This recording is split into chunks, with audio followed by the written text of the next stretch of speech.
Greetings, friendship gardeners. Friendship is like growing a beautiful garden. Let's learn how to nurture our friendships. Meet Sophie and Kim. Sophie likes gardening and Kim enjoys drawing.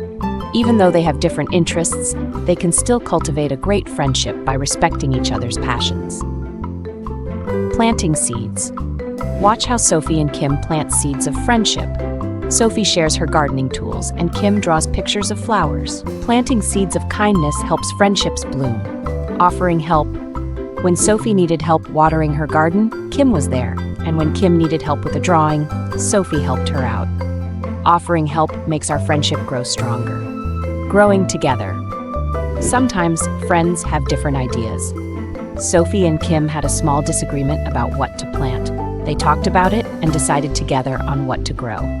Friendship garden tips: remember sharing, helping, and understanding. Just like Sophie and Kim, we can all grow wonderful friendships by nurturing with kindness and respect. Thanks.